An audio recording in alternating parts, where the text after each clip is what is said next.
What's good, guys? The topic for today is social health. You might think to yourself, what are we talking about here? Because we all know about our spiritual health, our financial health, but we never talk about our own social health.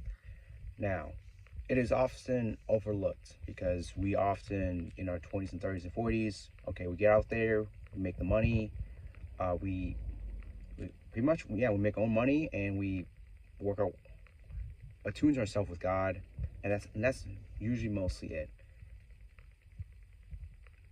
I can honestly say that having one best friend is not enough, because there are a lot of guys, even though a lot of guys who are struggling right now, whether single or married, are thinking to themselves, well, I'm making money, I'm attuning myself with God, I'm doing everything right, but like I'm not.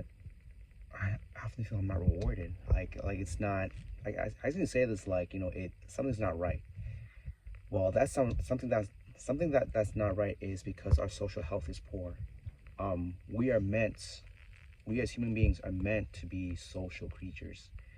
Um, we are meant to talk to our neighbors and build a relationship with them, build a friendship, and usually that's usually the case.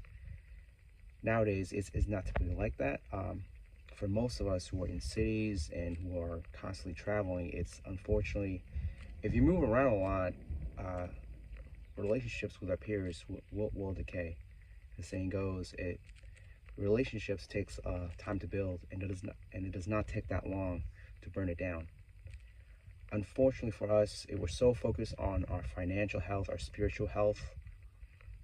Oftentimes we neglect our social health because we don't think it's not that big of a deal. It doesn't impact us directly, but deep down we all know it's true.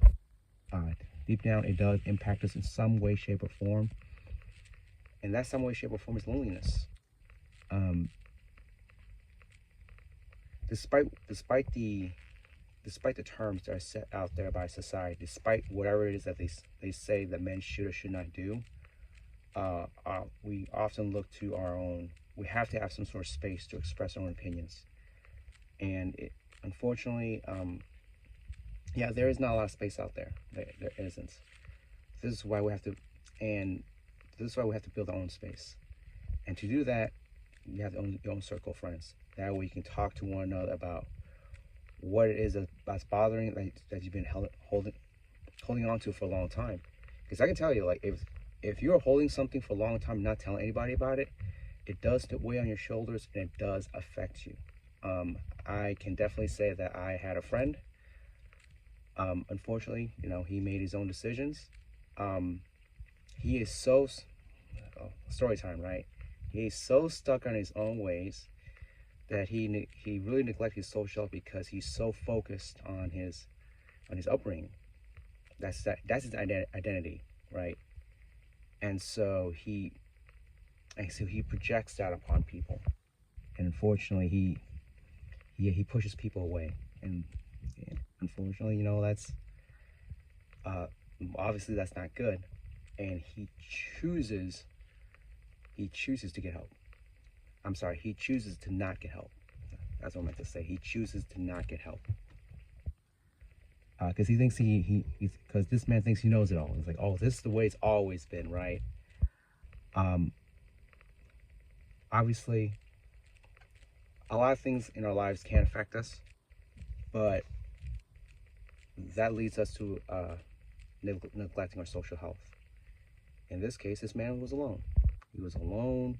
He had a lot of things to say on his shoulders. He could not say to anyone because he does not have anyone else to talk to about it. He just doesn't, and unfortunately, it consumed him.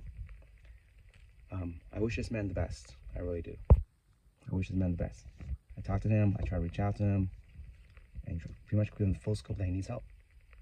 Now, this is one of the few examples of how neglecting your social health can really consume you, because it will lead to a point where you will have so much. Us as men, we will have so much on our shoulders, and we don't want to tell everybody else because we're so ashamed because we don't want to reveal to everyone else what's on our mind. And because of that, because, well, we don't want to be seen as weak. I get that. We, because I understand why we need to be as resilient and be as strong as possible. To have that space to express our own opinions is a relief valve.